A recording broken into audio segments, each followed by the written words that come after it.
종교 너머 아하.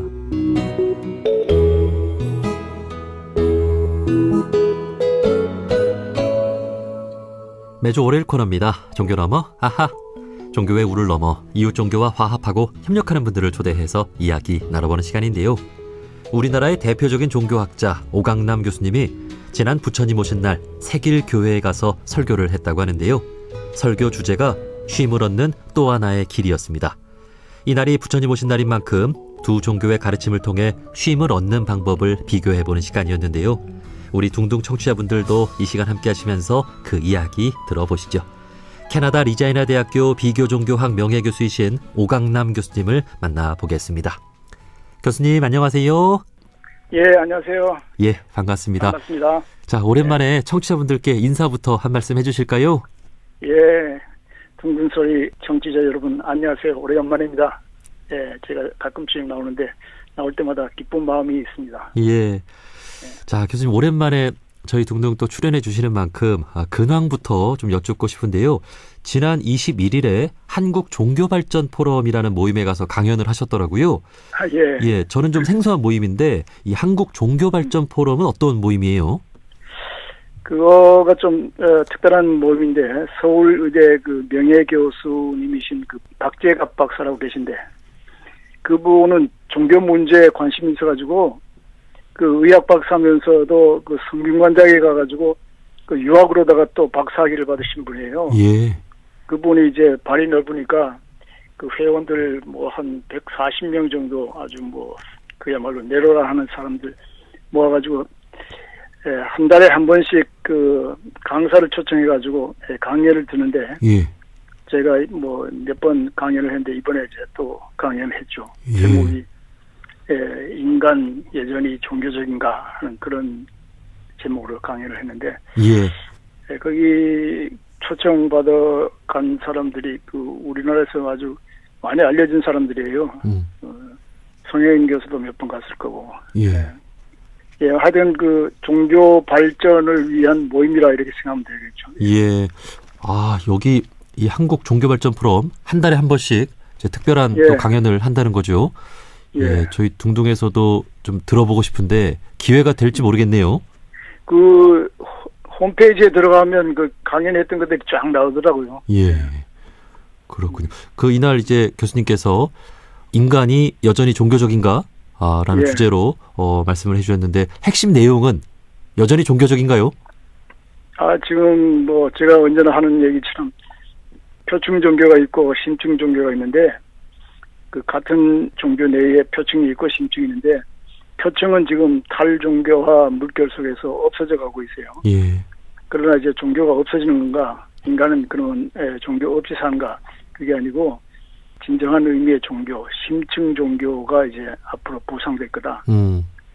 심층 종교가 그동안에 그 표층 종교에 눌려가지고 빛을 못 봤는데 이제 사람들이 인지가 발달되면서 표층 종교의 여러 가지 불합리한 그 면이 있다는 걸 발견하고 그걸 이제 거기서 멀어지잖아요. 네. 멀어졌다 그래가지고 완전히 종교성이 없어진 게 아니라 진짜 정말 종교 그 심층적인 그런 종교에 관심을 가지고 그리로 관심을 돌릴 거다. 뭐 이런 얘기죠. 네. 그러니까 종교를 겉핥기로만 하는 사람들이 이 많은 종교는 점차 사라지고 그렇죠. 심층으로 종교를 제대로 믿는 사람들은 계속해서 유지가 될 것이고 또 앞으로 그런 사람들이 더 많아지는 시대가 될 것이다. 이런 거죠. 그렇죠. 예. 그러니까 제가 그 한 가지 예를 들어서 서양에서는 그 젊은이들이 NRBS라는 걸 붙이고 다닙니다. 이거 뭐 샤스 같은데. 예.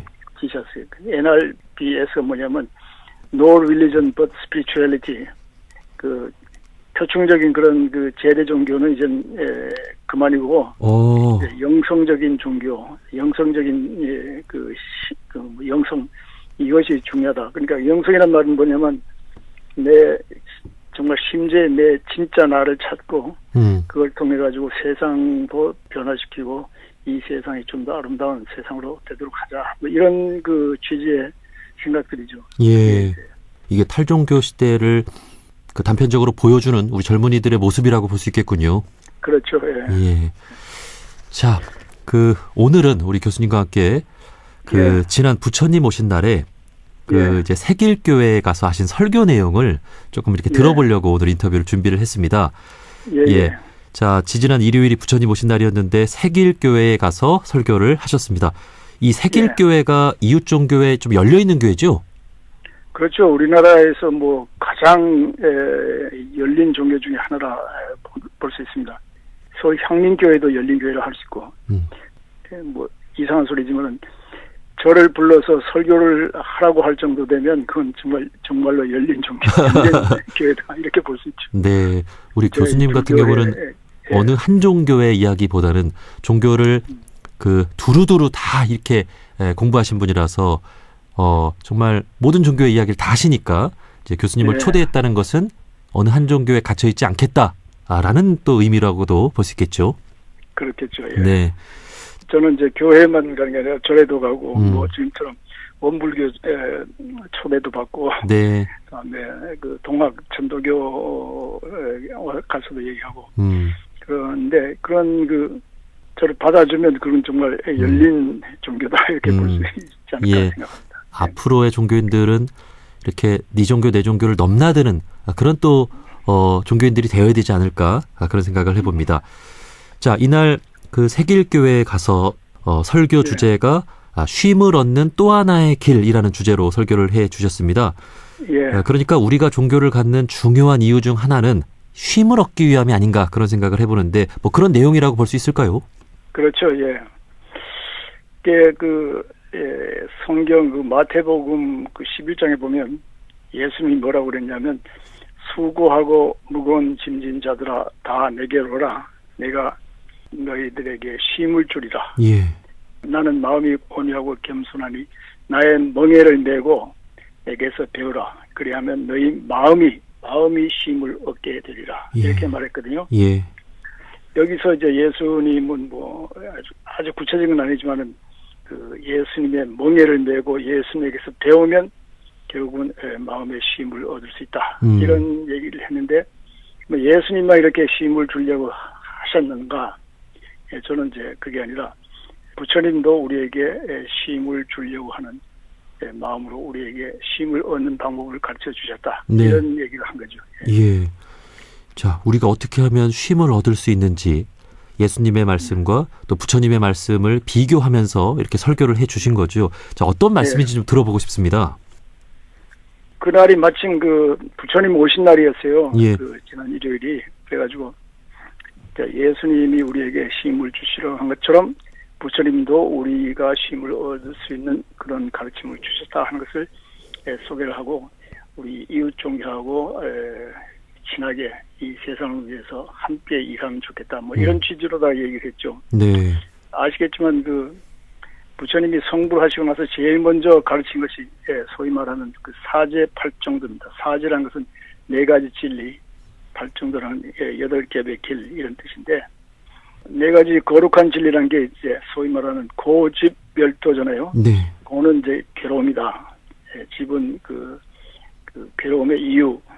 그리고 이제 그러면 어떻게 할 건가? 그게 바로 도거든요. 이 길을 따르면 그렇게 된다. 그러니까 이제 3번째가 멸이라고 하는 것이 뭐냐면 우리의 욕심 때문에 이렇게 괴로움이 오니까 이 욕심의 불길을 끄면 바로 그런 괴로움이 없어질 수 있다. 이런 거거든요. 근데 멸하는 걸 뭐 니로다라 이렇게 할 수도 있지만 그게 사실은 니르바나라는 뜻입니다. 니르바나.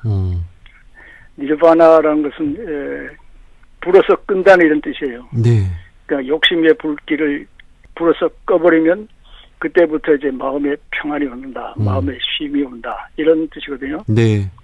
그러니까 이제 그걸 하기 위해서 8가지 이 겹의 팔정도라고 이제 주셨는데 그걸 따라서 이제 쭉 하면 쉼을 얻게 된다. 이런 거죠. 뭐 자세하게 이제 오래 할 수 없으니까 내려가면 이제 고집멸도 부처님도 수고하거든 고생이 되거든 내 말을 들은 게 아니라 모든 사람이 다 괴로움을 가지고 있다. 모자람을 가지고 있다.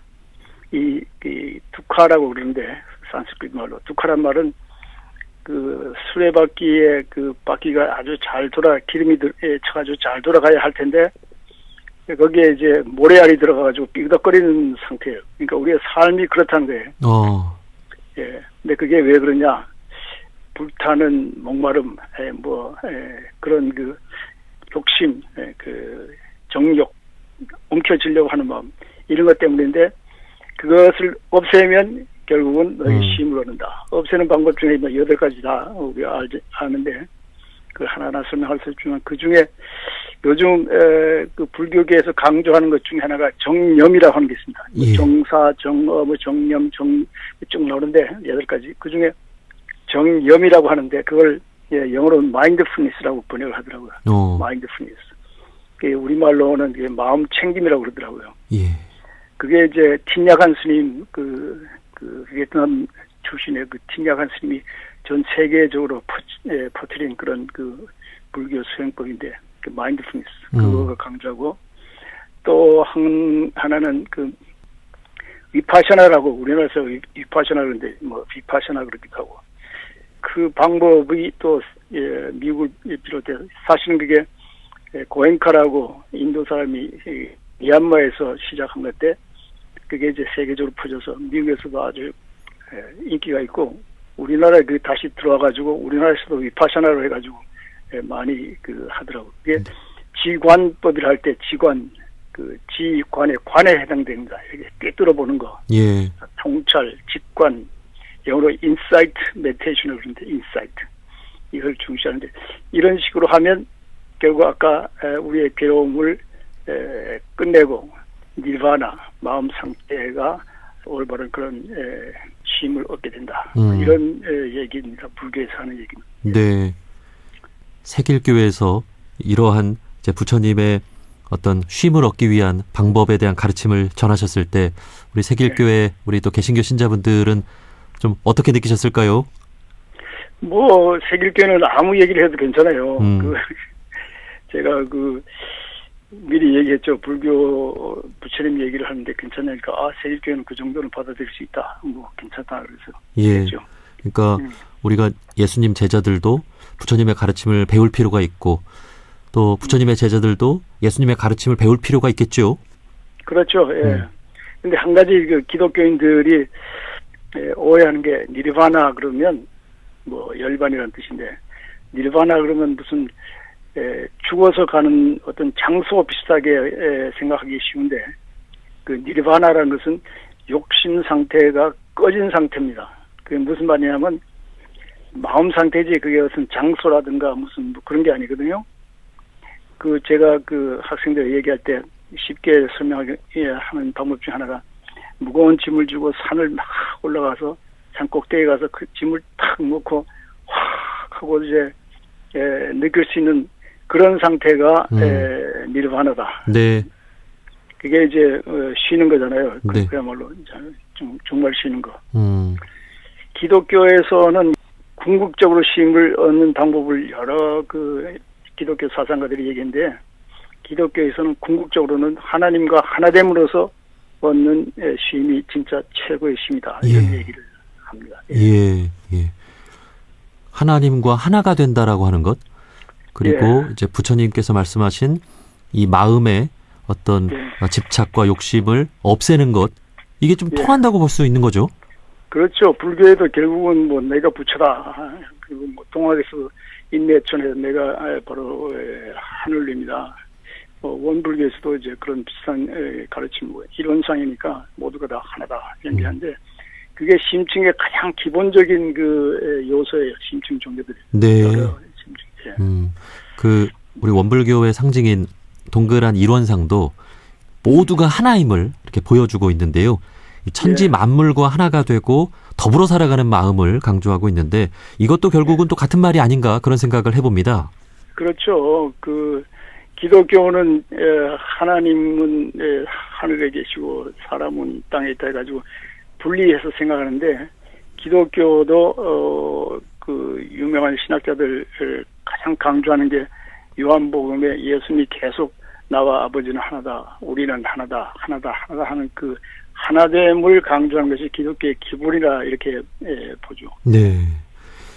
자, 그 원불교 말씀하셨으니까 정말 원불교는 기가 막힌 종교라고 저는 생각하는데 물질이 개벽되니 정신을 개벽하자 이런 말이 결국 제게는 일단 마음을 새롭게 하자 이런 예. 말로 들리기도 하거든요. 예. 뭐 처처불상, 사사불공, 무지선, 무처선 이런 것도 마음을 가다듬어서 궁극적으로 마음의 쉼을 얻는 길을 가르친 것이 아닌가 네. 이렇게 보고 더 재미난 것은 여기 마음의 쉼을 얻는 것부터 넘어가서 원불교에서 가르치는 그 삼동윤리 있지 않습니까? 네. 동원도리, 동기연계, 동척사업 이 가르침은 개인적인 쉼뿐만 아니라 모두가 이 가르침을 따르면 온 세계가 쉼을 얻는 그런 가르침이 아닌가 이런 생각이 들 정도로 아주 중요하다고 생각합니다. 맞습니다. 예. 아마 교수님의 말씀을 들으면서 원불교 교도분들은 탁탁 다 알아들으실 것 같습니다. 이 동그란 이론상 신앙을 한다는 것이 원만한 또 종교의 신자가 되는 것이라서 부처님께서 말씀하신 이 괴로움을 없애기 위한 이 마음 공부 방법이나 또 예수님의 가르치심 하나님과 하나가 돼서 무거운 짐을 내려놓는 것이나 다 이렇게 하나가 되는 것임을 느끼고 계실 것 같습니다. 예. 제가 이제 강조하는 것은 이런 그 심층의 가르침이 다 같다는 게 아니고 다 통할 수 있다는 거예요. 통하다. 예, 맞습니다. 또 이해할 수 있고 그렇습니다. 이렇게 이해하는 그런 게 이제 참 신기한 거죠. 앞으로의 시대는 좀 이렇게 열린 마음으로 좀 이웃 종교의 가르침을 배울 수 있는 그런 또 시대가 됐으면 좋겠습니다. 그렇죠. 비교 종교학의 창시자라고 하신 그 막스 밀러 그분도 하나의 종교만 아는 사람은 결국 아무 종교도 모른다 그랬거든요. 네. 그러니까 이제 옆 종교를 알아야 자기 종교가 얼마큼 좋고 얼마큼 모자란 게 있는가 이런 걸 알 수 있는 것처럼 옆의 종교를 아는 것이 중요하죠. 예. 자, 지난 부처님 오신 날 새길교회에서 우리 종교학자 오강남 교수님이 해주신 설교 내용을 이렇게 좀 들어봤습니다. 자, 그리고 인터뷰 나눈 김에 이 질문도 좀 드려보고 싶은데요. 내일 모레가 이제 지방선거일입니다. 자, 교수님과 과거에 대통령 선거를 앞두고 지도자가 갖춰야 할 덕목을 주제로 말씀을 나눠본 기억이 나는데 지도자나 공직자가 갖춰야 할 덕목에 대해서도 좀 오랜만에 좀 한 말씀 해주신다면 어떨까요? 예, 지난번에는 아마 장자의 심재 이거를 얘기하고 모세같이 이제 자기 백성을 위해서 자기를 희생할 수 있는 그런 태도가 중요하다 이런 식으로 얘기한 것 같은데 네. 오늘은 맹자에 대해서 좀 얘기해 볼 마음이 있습니다. 예. 이상적인 대답이 될 수 있을 수도 있지만은 하여튼 맹자라는 책 첫머리에 나오는 이야기가 있는데 옛날 맹자가 이제 양해왕이라고 하는 왕을 찾아갔습니다. 그러니까 양해왕은 선생님께서 이렇게 불언천리라는 말이 거기에서 나오는 말인데 불언천리하고 이렇게 찾아주셨으니 정말 장차 뭔가 우리나라에 이익이 있겠지요. 이런 말을 했거든요. 예. 그러자 맹자가 거기에 대해서 왕께서는 어찌 하필이라는 말도 거기 나오더라고요. 맹자. 하필 이익에 대해서 말씀을 하십니까? 정말 중요한 것은 인의입니다. 인의. 허지린자하고 오르린자. 인의입니다. 만약 왕께서 어떻게 하면 이 나라에 이익이 올까 하시면 그 아래 대부들도 어떻게 하면 내 집에 이익이 올까 생각하고 선비들과 평민들도 어떻게 하면 내 한 놈의 이익이 올까 생각하게 됩니다.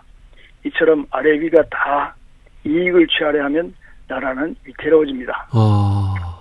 이런 말을 했는데 정말 공직에 임할 사람은 내 혼자의 이익을 위한 내 집안의 이익을 위한 그런 게 아니라 정말 올바른 세상이 오도록 애쓰는 것이 더 중요하다고 하는 그런 의식이 있었으면 좋겠다 이런 생각이 듭니다. 예.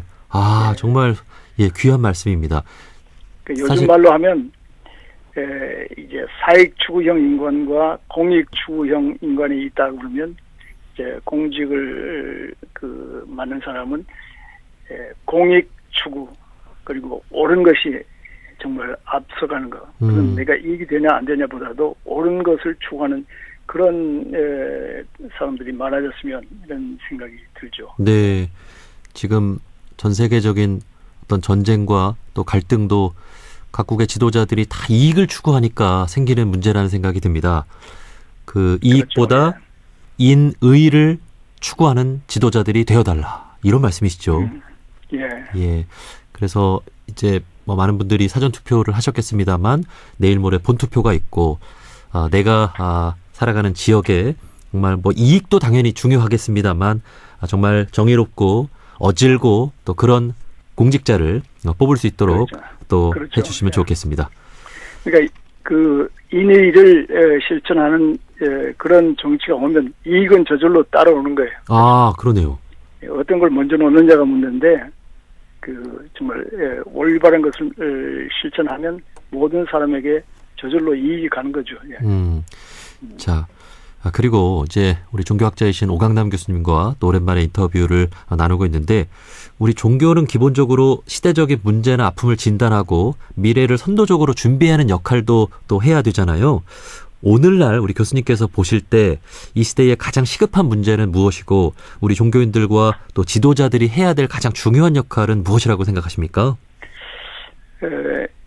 그 종교가 정말 진정으로 시대적, 이제 말씀하신 대로 시대적 문제와 아픔을 진단하고 미래를 선도적으로 준비하는 역할을 하기 위해서는 제가 언제나 하는 얘기입니다만 내 한 몸만 잘 되려고 하는 그런 기복적이고 이기적인 그 표층 신앙에서 벗어나 가지고 나의 진정한 나를 찾고 또 이런 나를 찾음으로써 시대적 아픔에 동참하는 그런 심층 종교 신앙으로 심화되도록 하는 것이 중요하다. 네. 저는 이렇게 생각합니다. 언제나 이제 표층에서 심층으로 심화되는 거. 그게 21세기 종교가 이제 갈 방향이 아닌가 이렇게 생각이 듭니다. 네. 우리가 정말 중요한 것들, 잃어버리지 말아야 할 것들을 그동안 좀 잃어버리고 살아가고 있다는 생각이 드는데 종교가 그 중심을 잘 잡아주는 역할을 해야 될 것 같습니다. 예. 자, 여기까지 말씀 듣겠습니다. 캐나다 리자이나 대학교 비교종교학 명예교수이신 오강남 교수님과 말씀 나눠봤습니다. 교수님, 오늘 말씀 고맙습니다. 네, 고맙습니다. 네, 안녕히 계세요.